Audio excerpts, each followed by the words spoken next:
ठीक है। दूसरी जो टाइप होती है, दूसरी होती है वर्कर बी। अब ये भी मधुमक्खी है, वर्कर बी कहते हैं इसको हम लोग। ये क्या होती है, ये ना मेल होती है ना फीमेल होती है, ठीक है। लेकिन क्रोमोसोम इसमें जो है वो फीमेल की तरह होता है, तो इसको हम लोग कहेंगे फीमेल। फीमेल क्यों नहीं होती, क्योंकि ये इनफर्टाइल होती है, ये रिप्रोडक्शन नहीं कर सकती, ये रिप्रोड्यूस नहीं कर सकती, फीमेल के साथ मेटिंग नहीं कर सकती, ये जो है इनफर्टाइल। और इसका जो क्रोमोसोम होता है वो XX होता है, और ये डिप्लॉयड होती है। तो पहले ये दोनों बातें जब तक याद नहीं हो पाएंगी तब तक हम लोग का जो हम लोग का सीन हम लोग बनाने जा रहे हैं फादर और ग्रैंडफादर वाला, वो बन ही नहीं पाएगा। तो ये दोनों चीज पहले ध्यान रखनी चाहिए। इसके अलावा एक तीसरी टाइप होती है जिसको कहते हैं क्वीन बी, इसको कहते हैं क्वीन बी। ये फीमेल होती है और ये फर्टाइल भी होती है, और खाती क्या है, रॉयल जेली खाती है। ये हेड होती पूरे छत्ते की हेड होती है, और खाती क्या है, रॉयल जेली। इसमें एक चीज और है, ये भी XX होती है, ये भी डिप्लॉयड होती है, और इसमें एक चीज और ऐड कर लो कि ये रॉयल जेली खाती है, रॉयल जेली। सब ये एक एक चीज क्वेश्चन है, एक एक वर्ड इसमें क्वेश्चन है, ये आप समझिए, क्योंकि ये नीट का एग्जाम में उन्हीं में से अब कितने क्वेश्चन होंगे सोचिए आप, 1 2 3 4 5 और 5 में 15 क्वेश्चन तो यही सामने हो गया। इसमें से कोई भी एक क्वेश्चन आपसे वो पूछ लेगा कि 15 क्वेश्चन।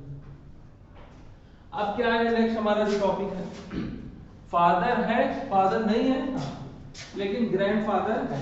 कैसे, तो देखिए,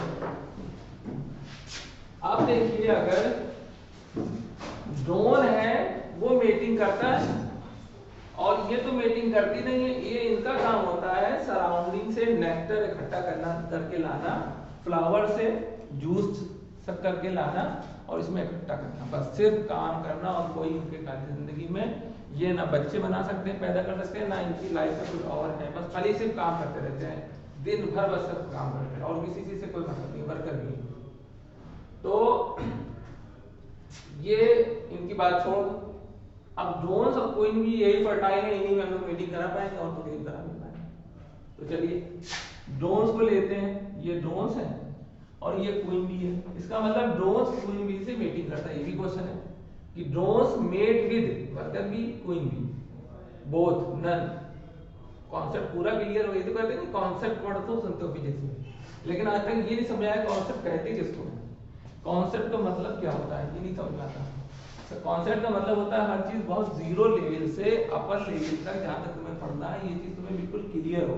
तो कॉन्सेप्ट का मतलब होता है सब कुछ तुम्हें आता हो, बेसिक लेवल से ऊपर लेवल तक, या जहां से हम पढ़ रहे हैं यहां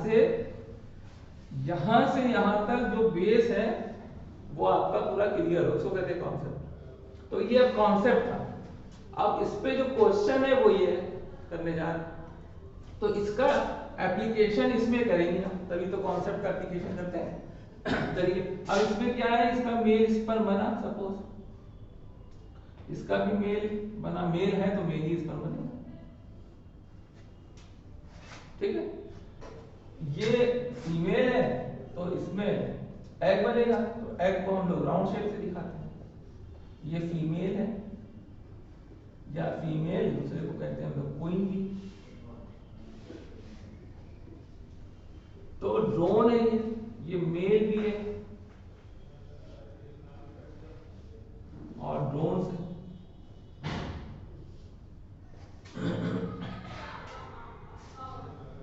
जब ये सिर्फ यूज करेगा, जैसे कि अभी सामने है उसमें कुछ एक बार हम करा भी चुके हैं, कैसे कराएंगे, ये सिर्फ यूज करेगा तो क्या बनेगा, x और x बनेगा। ये जब इससे यूज करेगा ये x और x बनेगा, ठीक है। और ये जब इससे फ्यूज करेगा तो भी x और x बनेगा, ये देखिए। और ये जब इससे फ्यूज करेगा, जैसे पीछे करा है, XO बनेगा। ये जब इससे फ्यूज करेगा तो भी XO बनेगा। इसका मतलब इसमें अब ये वर्कर भी हो सकती है, ड्रोन्स भी, ये क्वीन भी हो सकती है, क्या पता हमको, क्या पता, नहीं पता। तो बहरहाल दोनों है फीमेल, क्योंकि दोनों में XX है। अब हम देखते हैं, फीमेल है, हमने यही तो कहा, बाप नहीं है और दादा है, ठीक है, यही तो कहा। तो इसमें देखते हैं, इसका जो बाप है वो, इसका बाप है, देखिए इसका बाप, या इसको देखते हैं, चलिए इसमें ये फीमेल है और ये मेल है, तो मेल में जब क्रोमोसोम ही नहीं है तो इसका बाप कहाँ हुआ, यानी मेल डिसाइड करने के लिए जब क्रोमोसोम ही नहीं है तो इसका बाप तो नहीं हुआ। हाँ, ये जो बना है इसका, ये जो बना है इसका बाप तो है, यानी नाना है, उसका बाप नहीं है। भाई बाप अगर होगा तो बाप का मतलब वाई क्रोमोसोम होना चाहिए ना, और वाई क्रोमोसोम जो है वो इसका नहीं है भाई, वाई क्रोमोसोम की जगह तो 0 लिखा है। हाँ, दादा है, दादा इसलिए हो सकता है क्योंकि ये जो बना है ये अपने फादर से बना है, अपने फादर से, अपने फादर से मतलब, अब जैसे ये बना है तो ये XX में दोनों रहे होंगे ना, ये ऐसे रहा होगा, ये ऐसे रहा होगा, ये और ये जब फ्यूज किया तो बना, और ये आया कहां से, ये अपने फादर से आया। तो इसमें यही मेन कॉन्सेप्ट रहता है कि इसमें बाप जो है वो नहीं होता है, लेकिन नाना होता है, और नाना जब होगा तभी तो क्वीन बी का फॉर्मेशन होगा। तो क्वीन बी में जो है वो ये, अब ये दोनों में दोनों आपकी चांस है कि दोनों क्वीन बी बन सकती है, दोनों वर्कर भी बन सकती है। तो इसमें केवल ढेर सारी जनरेशन बनती है, ज्यादातर ड्रोन बनते हैं जो अप्लाइड होते हैं, और ड्रोन एक बार फ्यूज करके चला जाता है तो दोबारा वो छत्ते में घुस नहीं सकता, फिर वो बाहर भूख से मर जाता है। और जो ड्रोन्स और जो फीमेल है उसमें एक फीमेल में चेंजेस आते हैं और वो हेड हो जाती है पूरे की, और बाकी वर्कर भी नेक्टर ला के इकट्ठा करते थे। तो ये आपको इसमें देखना है, ये वर्कर बी क्वीन बी का ये चक्कर है, ये सब हमारे यहाँ कोर्स है, ठीक है। चलिए लिखिए,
इसको नोट कर लीजिए फिर आगे।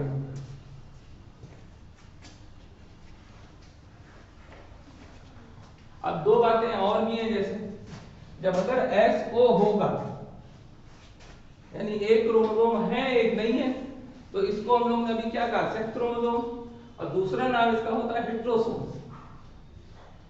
ठीक है। तो हेट्रोजाइगस कंडीशन किसमें होगी, हेट्रोसोम, और इसका एक और नाम है एलोसोम। तो अगर XO हो या XY हो या ZW हो तो ये कंडीशन कहलाती है हेट्रोजाइगस, हेट्रोजाइगस। और इस क्रोमोसोम को कहते हैं हम लोग हेट्रोसोम, हेट्रोसोम, या इनका दूसरा नाम भी है एलोसोम्स। देख लीजिए 3 नाम है।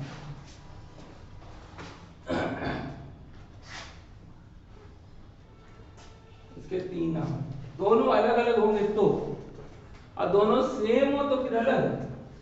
दोनों सेम हो अगर जैसे एक्स एक्स और जेड जेड अगर हो, अब इसको क्या कहेंगे? इसको कहेंगे होमोजाइगस। इसको कहेंगे होमोजाइगस।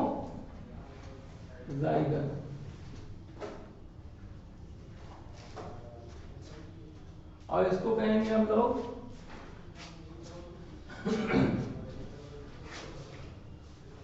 Homozygous condition. या तो ये सी बात है। और क्या? और क्या? ये तो सेक्स क्रोमोसोम की 2 कैटेगरी है। सेक्स क्रोमोसोम में 2 प्रकार के होते हैं, एक होमोजाइगस, एक हेटेरोजाइगस। तो हेटेरोजाइगस में जब दोनों अलग अलग लेटर हो, एक एक्स है, एक वाई है, एक जेड है, एक एक्स है, तो हेटेरोजाइगस। और दोनों सेम टाइप के लेटर हो तो होमोजाइगस। यही तो है। इसके अलावा सेक्स क्रोमोसोम के अलावा जितने क्रोमोसोम होंगे वो क्रोमोसोम कहलाएंगे, बताओ करिए, ऑटोसोम्स। ऑटोसोम्स कहलाएंगे। और जो सेक्स क्रोमोसोम होंगे उसमें 2 प्रकार के होंगे, एक होमोजाइगस, दूसरा हेटेरोजाइगस।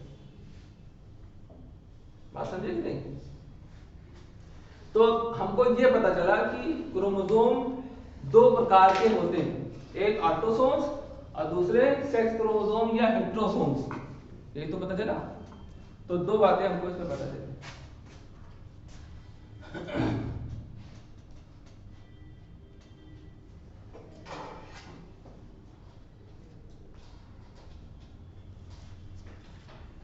और फादर है,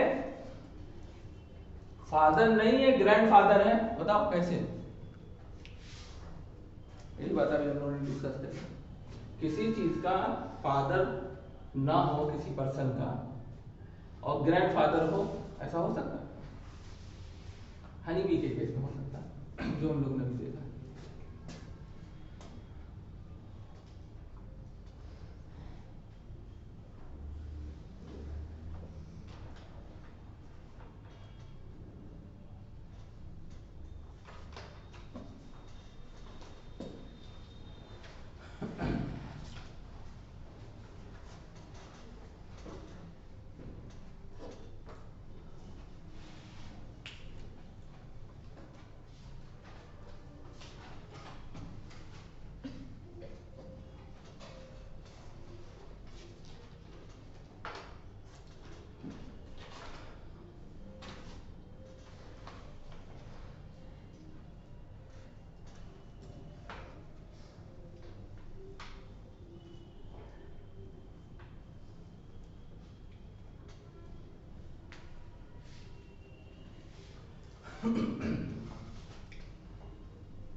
चलिए इसमें लिखिए, there are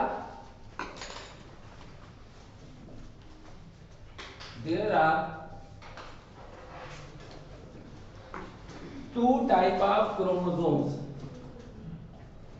There are 2 types of chromosomes. One is autosomes.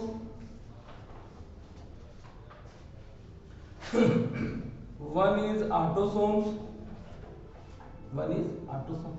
And another is heterosomes. There is 2 type of chromosomes. One is autosomes, AUTO, and another is heterosomes. दूसरे जो होते हैं वो हेटेरोसोम्स। इसके बाद फिर लिखिए next line, heterosomes are also called sex chromosomes. Heterosomes are also called sex chromosomes. और माने या, और एलोसोम्स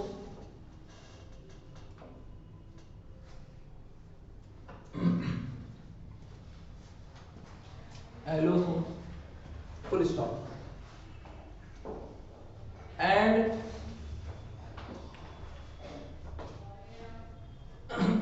क्या बोला था हमने पहली लाइन? हाँ, heterosomes is also called sex chromosome, full stop कर लीजिए। उसके बाद दूसरी लाइन लिखिए, another type of sex chromosome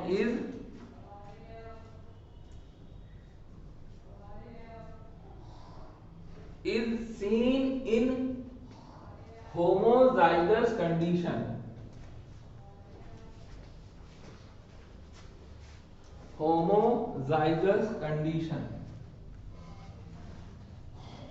homozygous condition bracket में लिख लीजिए एक्स एक्स, ये देखिए ऊपर लिखा हुआ ब्रैकेट में x x comma Z Z, x x comma Z Z. यानी इसको अगर समरी के फॉर्म में देखें, इसको अगर समरी के फॉर्म में देखें तो क्या देखेंगे? इसको अगर समरी के फॉर्म में देखें तो जो सेक्स क्रोमोसोम है उनकी दो टाइप है, एक होमोजाइगस और दूसरी है हेट्रोजाइगस। एक तो है, दोनों ही सेक्स क्रोमोसोम है। अब होमोजाइगस में सेम सेम हो, एक्स एक्स हो या जेड जेड हो, तो होमोजाइगस दोनों एक टाइप के हो। और हेट्रोजाइगस में ये हो, ये हो, ये हो, तीन टाइप के। अब ये अलग अलग इंडिविजुअल्स में है, जैसे ह्यूमन फीमेल्स में ऐसे होता है, बर्ड का जो मेल होता है वो ऐसे होता है, बर्ड का मेल। ह्यूमन का मेल, आदमी का जो मेल है उसमें ये क्रोमोसोम होता है।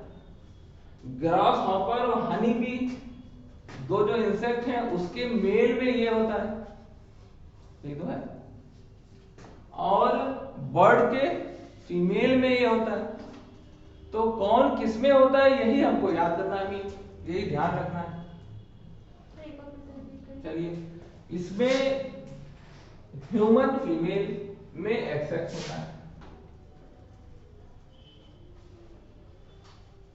ह्यूमन फीमेल में। और बर्ड के, बोलो, बर्ड के कहना बताओ,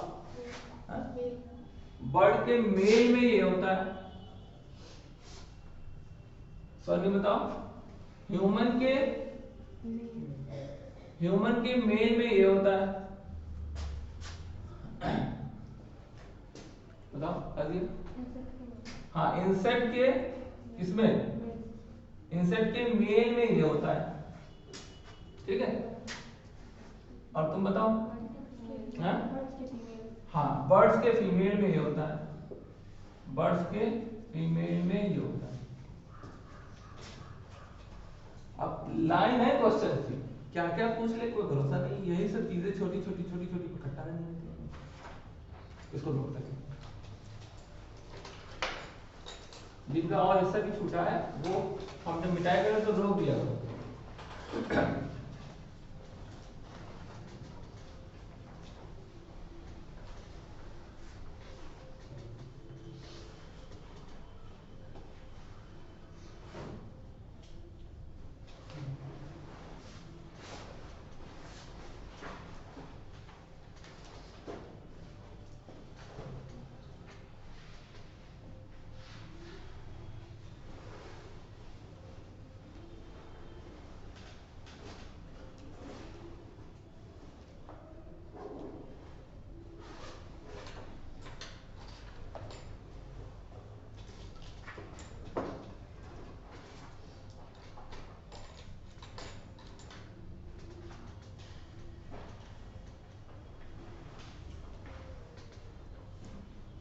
आप लोगों के चेहरे से ये लग रहा था कि हनी बी का फादर है मदर नहीं है, या मदर है दादा नहीं है, ये ज्यादातर लोग को समझ में नहीं आया, है ना।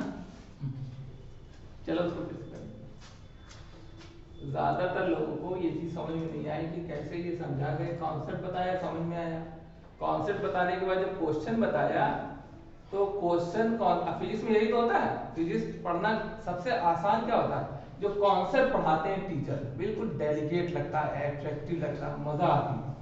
लेकिन वो जो कॉन्सेप्ट है वो कॉन्सेप्ट से अगर कहा जाए ये क्वेश्चन जरा इस कॉन्सेप्ट पे बेस्ड है, लगा दो, हाथ पैर खोलने लगते हैं। कॉन्सेप्ट पढ़ाना बहुत आसान होता है, एप्लीकेशन करना उस कॉन्सेप्ट का अप्लाई करना। अब तुम सोचो कॉन्सेप्ट होता इसीलिए है कि इसको अप्लाई किया जाए, लेकिन एप्लीकेशन और कॉन्सेप्ट में बहुत फर्क होता है। मतलब जो कॉन्सेप्ट होता है वो रॉ मटेरियल दिया गया तुमको, कहा कि इससे बिल्डिंग बनेगी, और फिर कहा जाए इससे बिल्डिंग बना के दिखाओ, तो ईंटा कौन सा ईंटा कहाँ लगेगा, कौन सा क्या लगेगा, ये डिजाइन और ये सब करना, ये सब क्वेश्चन होता है। इसलिए फिजिक्स में सबसे बड़ी चीज कोई है अगर, तो क्वेश्चन अब लगा पाते हैं कि नहीं। कोई फार्मूला बता दें, फार्मूला क्या, फिजिक्स तो थोड़ी बहुत हम भी पढ़ा देंगे, लेकिन क्वेश्चन बच जाएंगे, क्वेश्चन नहीं ला पाएंगे। कॉन्सेप्ट पढ़ाना आसान होता है, जैसे एसएचएम है, एसएचएम हम अभी भी पढ़ा सकते हैं, इतना हमको याद है अभी भी, सबसे अच्छा चैप्टर है। लेकिन क्वेश्चन में क्या है कि पेंडुलम गया यहां से वहां गया, वहां से यहां आया, एम्पलीट्यूड हम बता देंगे फट से। लेकिन अब क्वेश्चन में उन्होंने क्या किया, उन्होंने कहा यहां से वहां गया, ये तो हमने कहा, फिर वहां से जब लौटा और आधी दूरी पर आया तो कितना टाइम लगा हमने को। इसलिए वैरायटी ऑफ क्वेश्चन करना सबसे ज्यादा जरूरी है। हम लोग फिजिक्स में जो वीक पढ़ जाते हैं, हम लोग क्या, हम खुद ही वीक थे, अभी तो हमें बीएचएमएस मिला, एमबीबीएस नहीं मिला। वो फिजिक्स का रीजन क्या है कि क्वेश्चन कराना, क्वेश्चन कराता कोई है नहीं, ज्यादातर लोग कॉन्सेप्ट बताते हैं, अच्छे टीचर जितने हैं सब कॉन्सेप्ट बताते हैं, कॉन्सेप्ट बताते हैं। और क्योंकि हम लोग का लेवल बहुत कम होता है ना, कॉन्सेप्ट बता के हमें क्वेश्चन कर लेना चाहिए, लेकिन हम लोग कर नहीं पाते हैं क्योंकि हम लोग की पढ़ाई के लिए भी थोड़ा कम है। तो अब टीचर का दो काम हो गया, टीचर क्वेश्चन भी कराए, कॉन्सेप्ट भी बताए, और सबकी कॉपी में झांक झांक के देखे कि तुमने ये v स्क्वायर की जगह v क्यूब क्यों लिख दिया, ये कर दिया, कर दिया, ये सब कर दिया, तब जाके फिजिक्स अच्छी हो पाती है। फिजिक्स समझना ज़्यादा मुश्किल होता है। चलिए इसमें लिखिए, हम जो लिखने बोलने जा रहे हैं।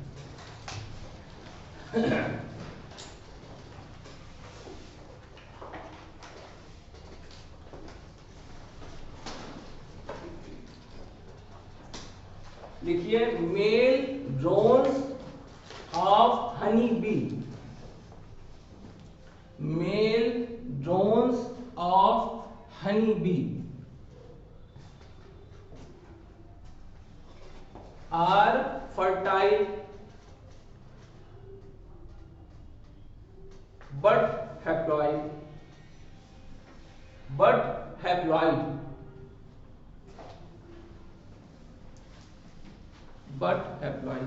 Full stop. उसके बाद लिखिए worker B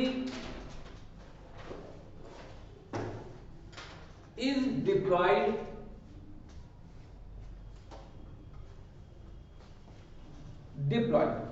but sterile,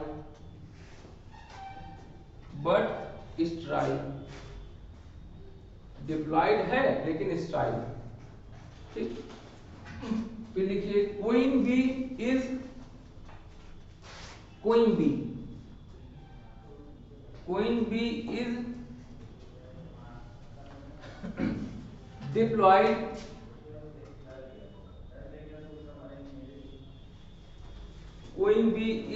diploid but fertile।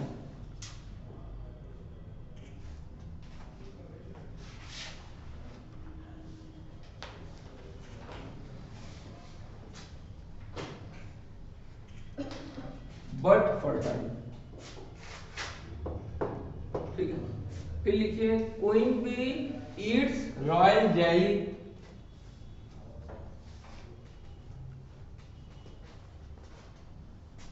and after mating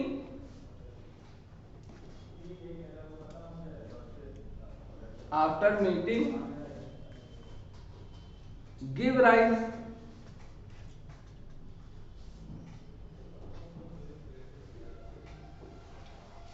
give rise male comma worker and queen bee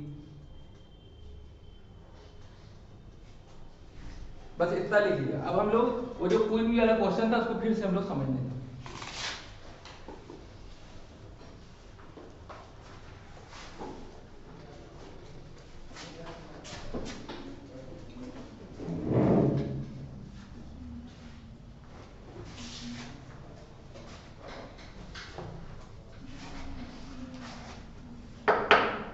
देखिए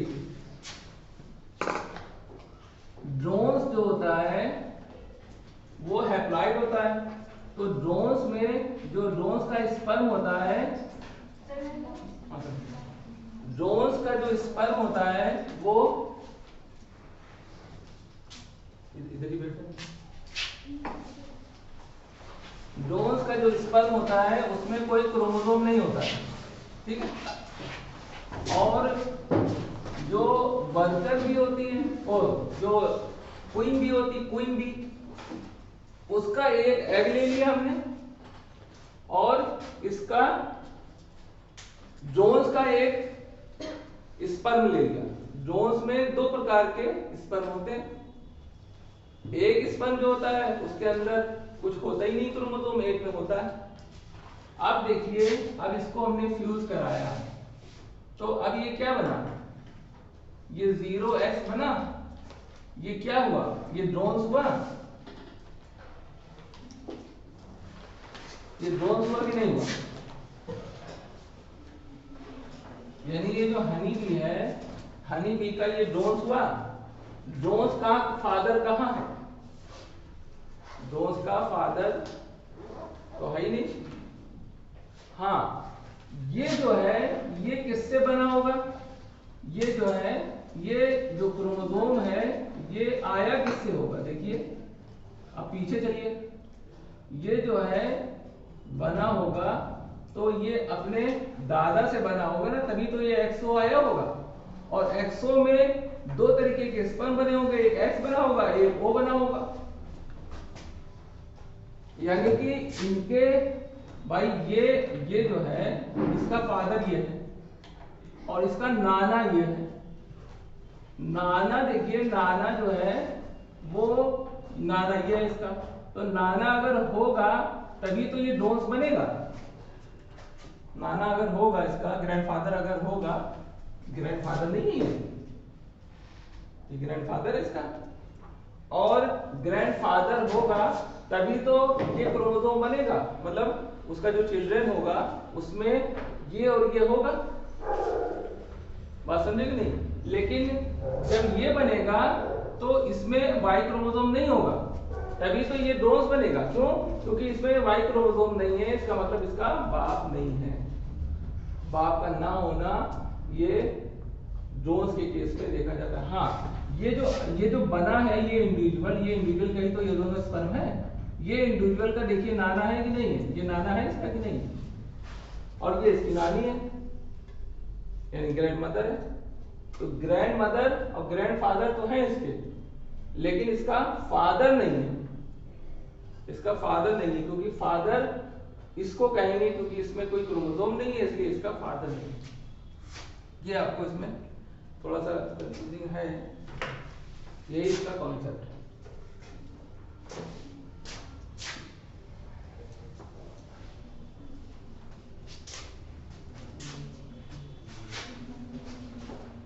और देखिए इसमें थोड़ी वैरायटी और, इसमें वैरायटी क्या है कि क्वीन भी है। अब थोड़ा सा अब हमें लग रहा है और अच्छे समझ में आ जाए। क्वीन भी है और ये है ड्रोन्स। ड्रोन्स ठीक है। क्वीन बी ने अंडे दिए, लेकिन ड्रोन्स के साथ मीटिंग करने के बाद नहीं दिए, ऐसे ही अंडे दे दिए। तो जब ये ऐसे अंडे ले करेगी क्वीन बी, तो वो जो अंडे होंगे वो ये होंगे, ये एग होंगे। और ये जो अंडे होंगे देखिए वो दोनों में एक्स एक्स होगा क्योंकि क्वीन बी में एक्स एक्स रहता है। और मेटिंग नहीं की इसने, अभी मेटिंग नहीं की। मेटिंग कर, अब ये जो एग हैं ये बिना मेटिंग वाले हैं, और बिना मेटिंग वाले एग हैं जिसमें सिर्फ एग है, जिसमें सिर्फ है, तो ये क्या बनेंगे? ड्रोन्स बनेंगे सब, ये सब ड्रोन्स बनेंगे।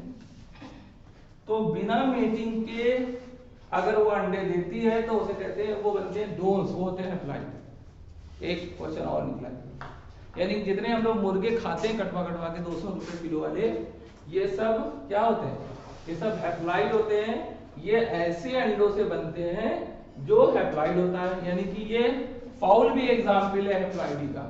फाउल हम लोग जिसको कहते हैं, खाते हैं मुर्गे, ये हैप्लॉइड होता है। और जो अंडे खाते हैं ये भी हैप्लॉइड होते हैं, यानी ये मेल के साथ मीटिंग करने के बाद तो अंडे नहीं देती है, बिना मीटिंग करे अंडे जबरदस्ती उसे हार्मोन लगा लगा के अंडे दिलाया करते हैं। यानी ये जितने अंडे हैं सब हैप्लॉइड हैं।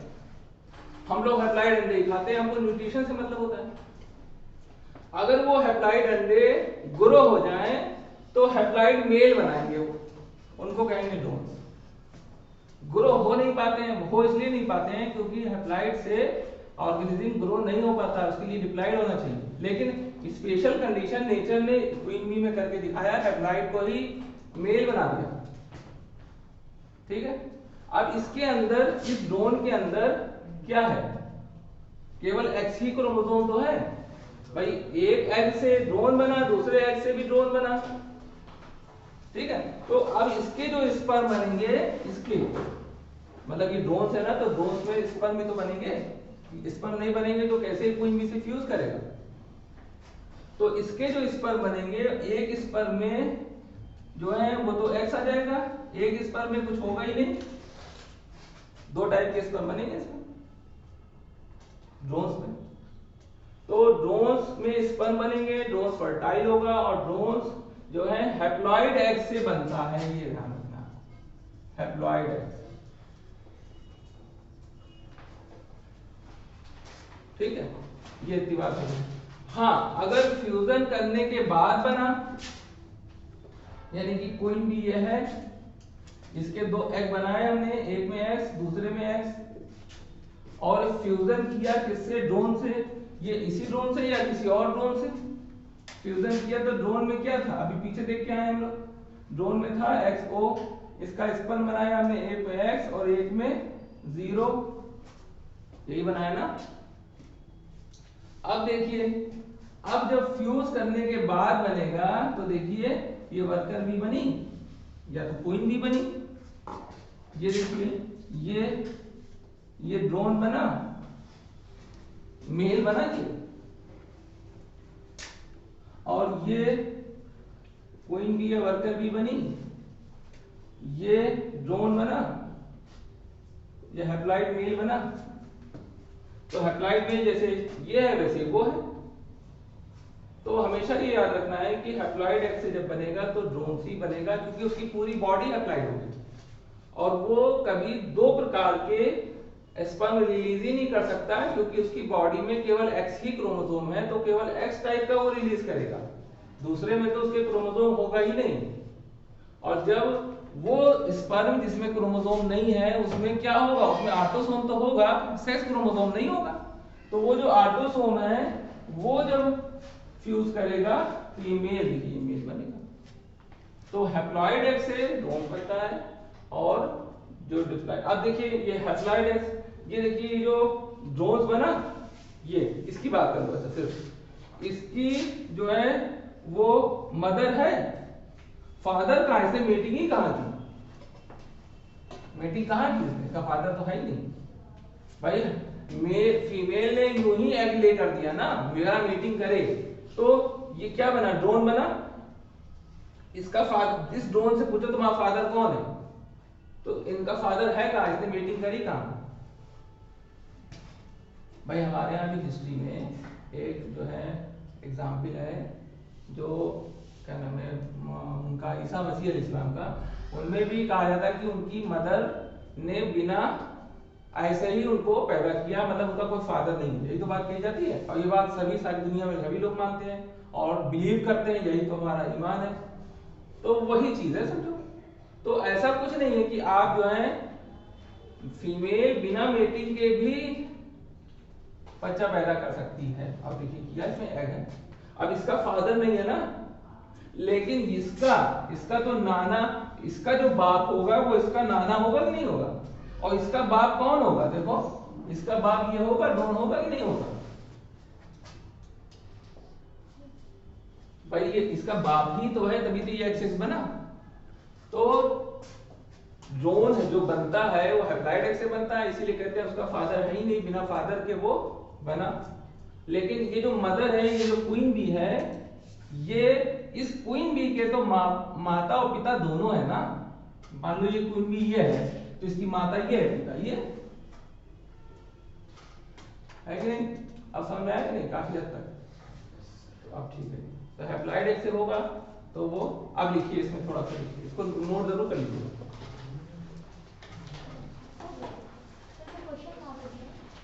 क्वेश्चन हम बोल चुके हैं, लिख लो, लिखो। ड्रोन्स हैव, तुम सब लोग लिख लो, ये अलग क्वेश्चन हो जाएगा। Drones have grandfather, drones have grandfather, वो अलग अलग हो गया, वो थोड़ा बदल दिया, दोनों लिख सकते हैं। Drones have grandfather but do not have father, do not have father, why, why करके क्वेश्चन मार्क लगा दिया। अब इसके आंसर में ये आपको लिखो,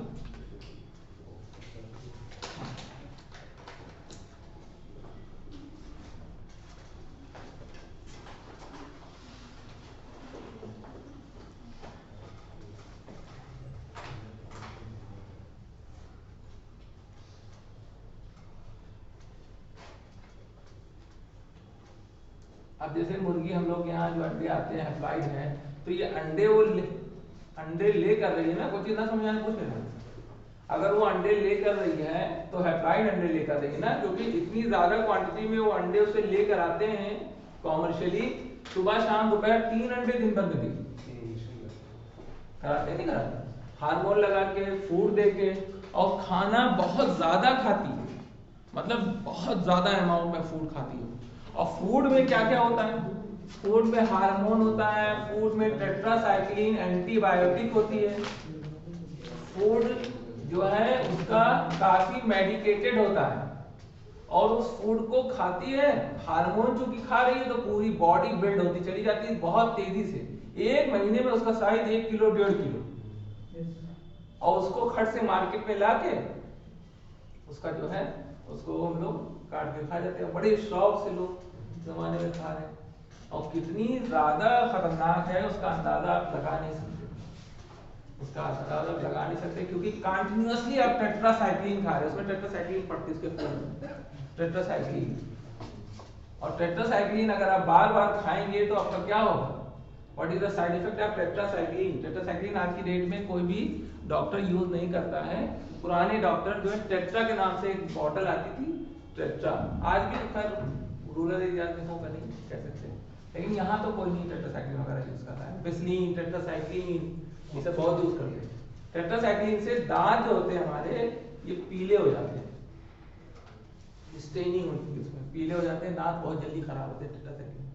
और एक एंटीबायोटिक और है क्लोरोफेनिकॉल, जो यूज होती थी टाइफाइड में, टाइफाइड में क्लोरोफेनिकॉल यूज होती थी, उसके भी बहुत तगड़े साइड इफेक्ट हैं। क्या साइड इफेक्ट हैं उसमें, बोन मैरो जो फंक्शन करता है वो कम हो जाता है, बोन मैरो का फंक्शन, बोन मैरो डिप्रेशन हो जाएगा, यानी हड्डी के अंदर का जो लोहा है जो बनाता है आरबीसी डब्ल्यूबीसी वो कम हो जाएगा, और आपकी बॉडी में ब्लड सेल्स की क्वांटिटी कम, ठीक है ना, तो ये ध्यान रखना। चलिए इसको नोट कर लीजिए, इसके बाद इसको नोट करने के बाद इसमें हम एक शॉर्ट में लाइन भी लिखवाएंगे। शॉर्ट में क्या लिखाएंगे, जो चीज हमने बताई,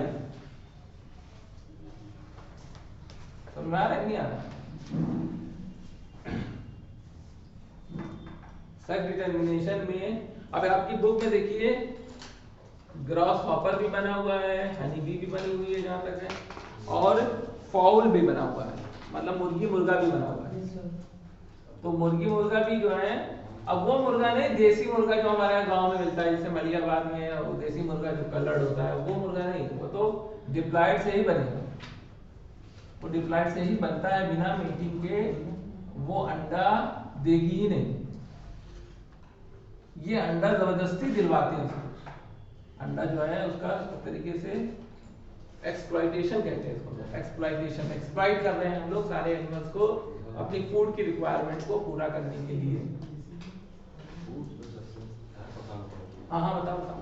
कुछ नहीं सर, नहीं तो हमसे पूछो ना, ये हमसे कोई प्रॉब्लम नहीं है, उनसे पूछो, क्या फायदा, उनसे पूछो। नहीं ऐसा हो नहीं सकता पूछने वाला सर है। देखो अगर हम 2 घंटा तुमको पढ़ाते हैं तो कम से कम हर लड़का 2-2 बार क्वेश्चन अगर ना पूछे तो ये समझेंगे हम कि किसी को 10% भी समझ में नहीं आया, क्योंकि ऐसा होता ही नहीं है कि अगर आपको समझ में आया क्लास में कंसंट्रेशन से बैठे हैं तो क्वेश्चन निकलेगा ही निकलेगा। अब ये कोई बात नहीं होती कि अरे ये तो सीधी सा क्वेश्चन पूछ लिया है तो बेवकूफ है, बिल्कुल बेवकूफ कोई नहीं होता है, क्वेश्चन कभी बेवकूफी वाला होता ही नहीं है, पहले तो ये आप समझिए। क्वेश्चन जो है वो जो पूछेगा वो हमेशा जेंटली क्वेश्चन होगा, कितना भी इजी क्वेश्चन पूछे, तो पहले तो ये समझ लीजिए, पहले दिमाग से ये निकाल दीजिए आप कि क्वेश्चन कोई सिली होता है या बच्चों वाला क्वेश्चन पूछ लिया, हमें बिल्कुल बेवकूफ नहीं कि पता नहीं कौन से क्या करता है, ये सब बिल्कुल नहीं सोचना है, तुरंत पूछिए, जो भी कोई भी दिक्कत आए। अब जैसे आप कहें कि ये क्या लिखा है BEE, तो ये भी आप पूछ सकते हैं, BEE लिखा है, ये ड्रोन्स लिखा, कुछ भी पूछ सकते हैं। हाँ देसी मुर्गी नहीं है ये, देसी मुर्गी अगर होती तो, देसी मुर्गी अगर होती तो कलर है ना इसलिए समझ रहे होगे, लेकिन देसी मुर्गी होती तो इस एग्जाम्पल में ना देते उसको, क्योंकि यहाँ पे एग्जाम्पल जो हम लोग समझा रहे हैं वो ब्रॉयलर मुर्गी के बारे में समझा रहे हैं जो अप्लाइड होती है, ये तो समझा रहे हैं। चलिए लिखिए लिखिए, हनी बी ले एग, हनी बी ले एग, ले egg without mating with male, without mating with male, without mating with male, form haploid drones, formed haploid drones, form haploid drones which do not have father, which do not have father but have grandfather, but have grandfather। तो ये drones की बात हो रही है, इसका father नहीं है और इसका ग्रैंडफादर है, बस इतनी बात हमको इसमें लिखा है। अब हमारा जो नेक्स्ट टॉपिक है वो है that is the mutation. Mutation हम लोग पढ़ेंगे। म्यूटेशन जो है वो कौन बताएगा इसमें डेफिनेशन इसकी? कायनात बताएंगे, कायनात बताएंगे डेफिनेशन म्यूटेशन की क्या होती है। अभी हम लोग ऑलरेडी बहुत बार म्यूटेशन पढ़ गए, उससे नहीं मतलब तो बहुत पहले तुम्हारा म्यूटेशन पढ़ा था, उसमें तो उतना दिया भी नहीं जितना तुम पढ़ चुके ऑलरेडी। हाँ क्या चेंज इन डीएनए सेगमेंट, अभी क्वेश्चन क्या आया था तुम्हारा सही भी होता है point mutation. Change in DNA segment, change in chromosome, deletion of chromosome, insertion of chromosome, DNA का ऑर्डर बदल जाना, डीएनए में बेस पेयर इधर का उधर हो जाना, कुछ भी any type any level of changes और mutation in the chromosome is called mutation. अब म्यूटेशन छोटे लेवल का भी हो सकता है तो उसको कहेंगे पॉइंट म्यूटेशन या फ्रेमशिप म्यूटेशन। म्यूटेशन बड़े लेवल का भी हो सकता है, मतलब पूरा क्रोमोसोम ही गायब हो जाए या कहीं से क्रोमोसोम आके क्रोमोसोम बढ़ जाए, तो वो बहुत बड़े बड़े म्यूटेशन है। वो मेगा म्यूटेशंस कहलाते हैं। हाँ बताओ। हाँ बस ऐसे बताओ। सर ये बताइए सर, ड्रोन में आप हमेशा से फादर नहीं रहेंगे या फिर उस पे कभी फादर नहीं होंगे। अगर कभी फादर हुए, अगर ड्रोन के कभी फादर नहीं होंगे, अदरवाइज वो डिप्लॉय नहीं हो जाएगा। सर नीचे बोल दीजिए 109 ड्रोन ऐसे फादर। ये जो ड्रोन है इसका जो फादर, ये जो एग है, ये एग किससे बना है? क्रोमोसोम है नहीं तो कहाँ फादर? Male chromosome. अब फादर का मतलब है वाई क्रोमोसोम।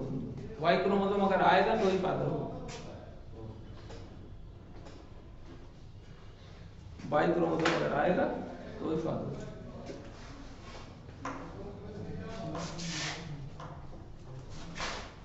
अब म्यूटेशन हम लोग बात कर रहे थे। डेफिनेशन क्या है म्यूटेशन की? लिखिए म्यूटेशन, हेडिंग लिखिए इसमें हम लोग लिखते हैं mutation.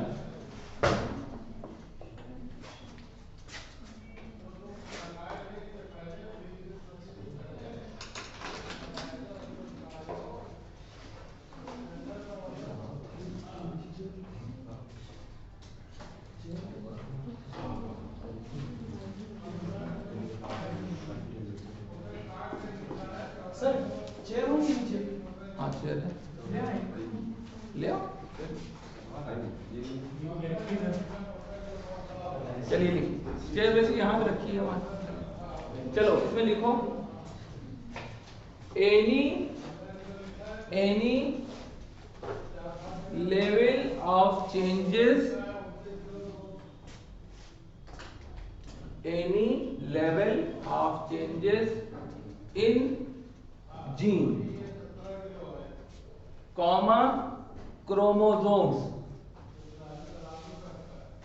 comma nucleotide, comma nucleotide, comma deletion, comma deletion, comma insertion. Insertion कोई स्पेलिंग ना समझ आए तो बता देना। इंसर्शन, इंसर्शन माने ऐड होना। डिलीट का मतलब हमको अच्छे से पता है कि डिलीट, फाइल डिलीट करो। डिलीट सबसे ज्यादा पता है मोबाइल के युग में, इसको डिलीट करो, इसको ऐड करो। छोटे से बच्चे को भी पता है कि डिलीट करो ये गेम और दूसरा गेम डाउनलोड करो। डिलीट और डाउनलोड वर्ड किसी को आपको पता है। और वायरल वर्ड सबको पता है। ये चीज बहुत वायरल है, बहुत वायरल आजकल के छोटे छोटे बच्चे बताते हैं। थर्ड क्लास, सेकंड क्लास, खट से आएंगे प्ले स्टोर से डाउनलोड करेंगे और नेट नहीं चल रहा है, जल्दी गए वाईफाई खोला, ये खोला, बहुत बिजी, सब पता है। इंसर्शन और क्या लिखा है? डिलीट, है फुल स्टॉप। डिलीशन, हाँ डिलीशन। तो डिलीशन कर लीजिए। अब इंसर्शन का क्या मतलब है? जैसे ये क्रोमोसोम है, ठीक है, ये क्रोमोसोम है, ये क्रोमोसोम देखो यहां से टूटा, ये देखो यहां आके जुड़ गया, इंसर्शन। यहां से हट गया, इसको डिलीशन कहते हैं। तो डिलीट माने वहां से टूट के हट जाए क्रोमोसोम और दूसरे में जाके जुड़ जाए, इंसर्शन होता है। और एक और होता है, इसकी कॉपी बन जाए इतने टुकड़े की, ये कॉपी बन गई सपोज, इतने टुकड़े की कॉपी बन जाए, इसको कहते हैं डुप्लीकेशन। डुप्लीकेशन, डुप्लीकेशन मतलब कॉपी बनना या रेप्लिकेशन। और ये डुप्लीकेशन एक और इसकी कॉपी बन जाए और दोनों जुड़ जाए, डबल डुप्लीकेशन। तो म्यूटेशन पढ़ने लगो तो 2 घंटे की 2 क्लास, इतना बड़ा वास्ट टॉपिक म्यूटेशन, बहुत ज्यादा बड़ा। डबल डुप्लीकेशन और बीच से कोई टुकड़ा हट के अलग हटे, किनारे से कोई टुकड़ा हट के इधर जाए उधर जाए, ये सब टाइप्स ऑफ म्यूटेशन में हम लोग यहाँ पढ़ाया जाता है। लेकिन हम लोग यहाँ जो एनसीईआरटी है, न्यूटन में सब दिया हुआ है। एनसीईआरटी में केवल point mutation, frame shift mutation, deletion और इंसर्शन, यही सारे वर्ड्स के बारे में थोड़ा बताते हैं। तो आप नेक्स्ट हेडिंग आपको डालनी है point mutation. That is the point mutation. अब पॉइंट म्यूटेशन है क्या? पॉइंट म्यूटेशन है क्या? देखिए हम लोग बहुत डिटेल में डीएनए को पढ़ के आए। अगर आपको याद हो, एडेनिन और थाइमिन एक दूसरे से डबल बॉन्ड बनाते हैं, ये हम लोग पढ़ के आए। साइटोसिन और गुआनिन एक दूसरे से 3 बॉन्ड बनाते हैं, हम लोग पढ़ के आए। ये जो एडेनिन है, ये साइटोसिन है। अगर एडेनिन इधर आ जाए और साइटोसिन इधर चला जाए, सिर्फ एक न्यूक्लियोटाइड बदल जाए तो उसको पॉइंट म्यूटेशन, यानी सबसे छोटे लेवल का म्यूटेशन होता है पॉइंट म्यूटेशन। इसमें केवल एक न्यूक्लियोटाइड का एक्सचेंज होता है, इसको कहते हैं पॉइंट म्यूटेशन। अब आप मुझसे कहेंगे ये म्यूटेशन तो हर वक्त होता रहता है। हर वक्त होता रहता है, हमारी बॉडी में हर वक्त हो रहा है। इतनी लाइट जल रही है, अल्ट्रावायलेट लाइट इस पे भी निकल रही है, क्योंकि हर जगह पे थोड़ी बहुत अल्ट्रावायलेट रेज विजिबल स्पेक्ट्रम के अगल बगल होती है, तो निकलेगी। और थोड़ा बहुत म्यूटेशन हर वक्त हमारी बॉडी में, सेल में, बॉडी में हो रहा होता है, पॉइंट म्यूटेशन। तो it is a commonest type of mutation, हर वक्त हमारी बॉडी में हो रहा होता है। और ये म्यूटेशन से साइड इफेक्ट नहीं होते हैं। साइड इफेक्ट मतलब म्यूटेशन तो मतलब हम लोग क्या समझते हैं, साइड इफेक्ट को प्रॉब्लम हो जाए। जैसे ह्यूगो डी वेरीज एक साइंटिस्ट थे, जो फादर थे इसके म्यूटेशन को उन्होंने डिस्कवर किया था। ह्यूगो डी वेरीज ने म्यूटेशन के बारे में क्या बताया कि ये ज्यादातर हार्मफुल होते हैं, ये बताया। पहली थ्योरी उनकी यही थी, मोस्टली हार्मफुल, रेयरली यूजफुल, मतलब यूजफुल तो कभी होते ही नहीं। दूसरी थ्योरी क्या थी, बड़े स्केल में होते हैं, छोटे छोटे ये सब नहीं होते हैं म्यूटेशन। तब उनको नहीं पता था कि छोटे भी होते हैं। और म्यूटेशन जो होता है वो सडन होता है, एकदम से म्यूटेशन होगा। आदमी होगा कौवा बन जाएगा, कौवा होगा पैरट बन जाएगा, कुछ भी मतलब एकदम से जो है वो बन जाएगा, उसको सडन होगा। सडन मतलब एक ही स्टेप में सब कुछ हो जाएगा, काम तमाम। तुम्हारा म्यूटेशन हुआ, अगली जनरेशन में तुम बंदर बन गए, वहीं छत पे बैठे हो, नीचे पहले रहते थे ऊपर रहते हो, ऐसा। इसको कहते हैं साल्टेशन। साल्टेशन कहते हैं, one step large mutation, saltation कहते हैं। ये ह्यूगो डी वेरीज ने कहा था। ह्यूगो डी वेरीज फादर थे इसके, लेकिन उनको इतनी जानकारी सब नहीं थी। अब हम लोग को ये पता चल गया है कि ये जो पॉइंट म्यूटेशन होते हैं इससे कोई फर्क नहीं पड़ता। इसका दूसरा नाम है frame shift mutation. Frame shift का मतलब क्या होता है? फ्रेम शिफ्ट में यह होता है कि जैसे राम हैज रेड कैप।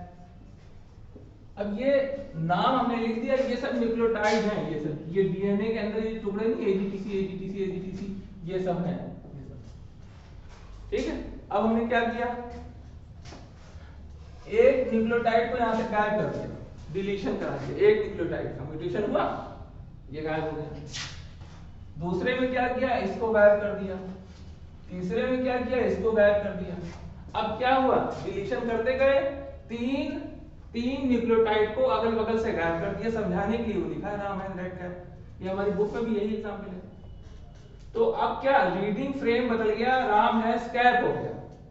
तो रीडिंग फ्रेम जब बदल जाए तो उसको फ्रेम शिफ्ट कहते हैं। वो भी पॉइंट म्यूटेशन ही होता है। पॉइंट म्यूटेशन में एक हटाया, रीडिंग फ्रेम बदल गया, तो अब इसको कहेंगे फ्रेम शिफ्ट म्यूटेशन। तो दो म्यूटेशन हमारे यहाँ है, दोनों ही मोर और लेस सिमिलर हैं। यूं समझ लो कि पॉइंट से थोड़ा बड़ा वाला 3 पॉइंट हटे तो फ्रेम शिफ्ट हो गया, है ना। एक ही हटा तो पॉइंट हो गया। तो पॉइंट म्यूटेशन में डेफिनेशन पॉइंट म्यूटेशन, ठीक है। देखिए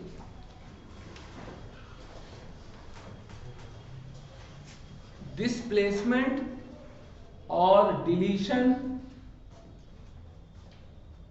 डिस्प्लेसमेंट और डिलीशन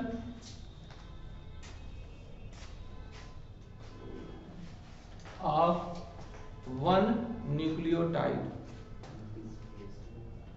डिस्प्लेसमेंट और deletion of one nucleotide is called point mutation, is called point mutation. Is called point mutation. Full stop. अब नेक्स्ट हेडिंग आपको डालनी है frame shift mutation. Frame shift mutation ये दूसरी टाइप है. छोटे छोटे म्यूटेशन होते हैं ना, तो इनमें टाइप देखिए. फ्रेम शिफ्ट म्यूटेशन में लिखिए when change in reading frame, when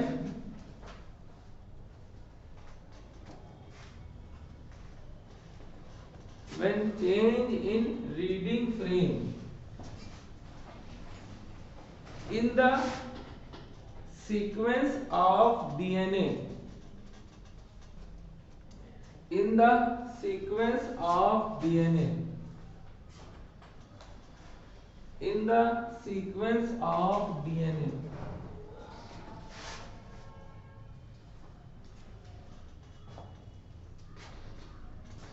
is called frame shift mutation.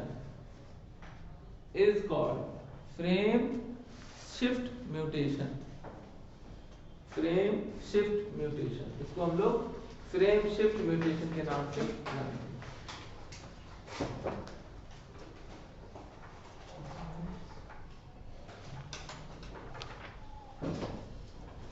अब जो है जैसे कैंसर है. कैंसर एक बीमारी होती है जो हम लोग बहुत कॉमनली है, बहुत ज्यादा आजकल इससे जो डेथ रेट है कैंसर से बहुत ज्यादा है.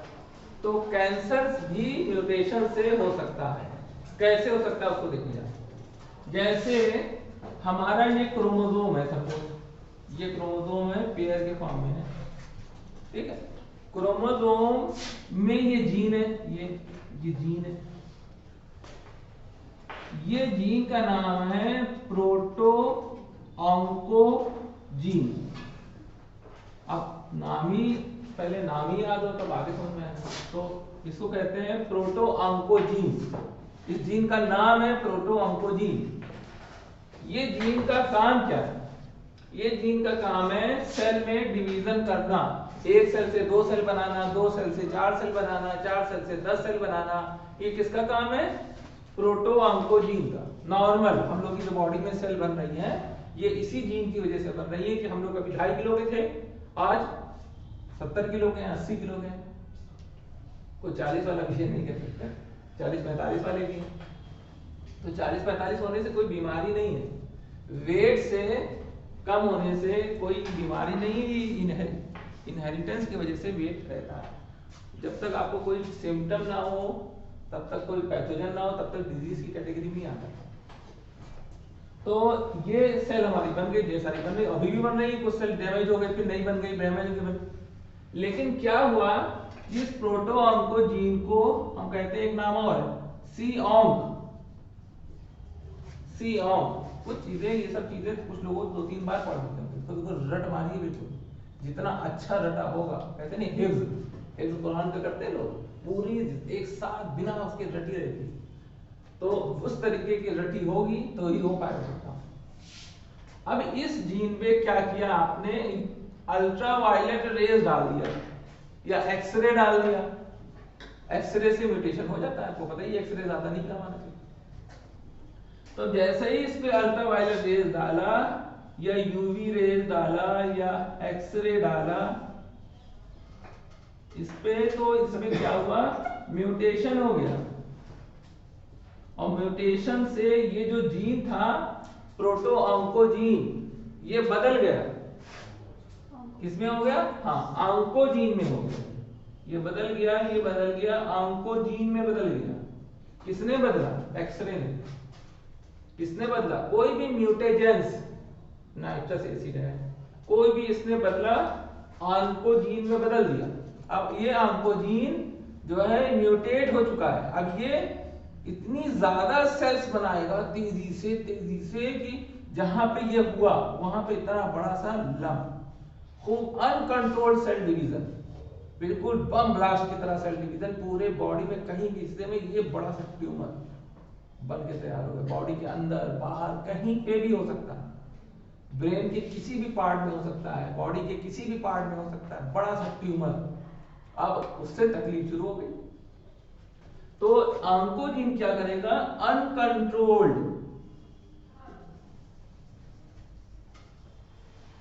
अनकंट्रोल्ड सेल डिवीजन,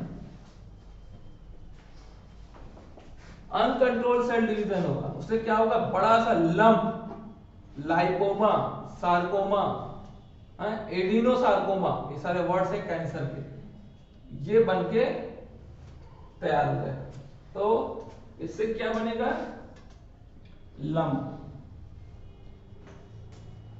बन जाएगा या कैंसर बन जाएगा। और ये कैंसर की जब सेल्स खूब ज्यादा बढ़ जाएंगी तो ऊपर के हिस्से में बॉडी के पूरी सेल में सप्लाई ऑफ न्यूट्रिएंट नहीं हो जाएगा, तो सेल मरने लगेंगी, ऊपर की सेल डेड हो जाएगी। उससे तेज बदबू, बॉडी के पार्ट से आपको तेज बदबू आएगी, वो हिस्सा सड़ने लगेगा। और फिर जो है वो, अगर उसको तुरंत इनिशियली कंडीशन में आपने डिटेक्ट कर लिया, बस जस्ट अभी डिवीजन शुरू हुआ, अभी म्यूटेशन हुआ, छोटा सा लंप बना, एकदम से थोड़ी वो इतना बड़ा हो जाएगा, एक दिन 2 दिन लगेगा। तुरंत आपने डिटेक्ट कर लिया, उसको ऑपरेशन करके ये पूरी cell oncogene, proto oncogene surrounding में काट के पूरा निकाल दिया, काट के पूरा निकाल दिया। अब जब काट के पूरा निकाल दिया तो बच जाएगी जान। क्यों, जान जो है वो बच जाएगी। और अगर नहीं निकाल पाए, देर हो गई, जैसा कि आज की डेट में आपने देखा है ब्रेस्ट कैंसर बहुत कॉमन है, तो ब्रेस्ट में कोई भी सेल हो गई और ब्रेस्ट का साइज बढ़ने लगा और जल्दी से उसको काट के निकाला तो बच जाएगा। आमतौर से इस एरिया में आपको ब्रेस्ट कैंसर के लोग मिलेंगे। लेकिन ब्रेस्ट कैंसर के अलावा एक गांठ और भी होती है, वो जो कैंसर नहीं होती, तो ये डॉक्टर डिटेक्ट करेगा, जो आप लोग करेंगे आप ही लोग डिटेक्ट कर पाएंगे, अदरवाइज कोई इसको पहचान नहीं पाएगा। दुनिया भर की चीजें पढ़ाई जाएंगी आपको, उससे आपको कर लेंगे बहुत आसानी से। तो आप उसको काट के निकाल देंगे तो बॉडी की ये जान बच जाएगी। जैसे थायराइड का कैंसर, थायराइड ग्लैंड पूरी काट के निकाली जाती है। साउंड बॉक्स का कैंसर जो हम बोल रहे हैं, इसका कैंसर मोहम्मद रफी को भी तो हो गया इसका कैंसर, तो ये पूरा निकाला जाता है। तो ज्यादा बोलने वाले को भी हो सकता है म्यूटेशन हो जाए और कैंसर हो जाए, ऐसा हो सकता है। तो म्यूटेशन का रीजन कोई भी हो सकता है और बहुत से अननोन रीजन भी जो भी साइंटिस्ट को पता भी नहीं है। तो म्यूटेशन के डिफरेंट टाइप के रीजन हैं, जिनसे से म्यूटेशन हो जाता है। ठीक है, तो हम लोग अभी 10 बजे ठीक जो है सर आ जाएंगे केमिस्ट्री में, तो अब 10-15 मिनट का गैप आपको चाहिए। लेकिन प्लीज आप लोगों से रिक्वेस्ट है कि जब आइए तो 2 क्लास तो करके जाइए, इतनी रिक्वेस्ट है, क्योंकि हमें पता है कौन कौन भागेगा।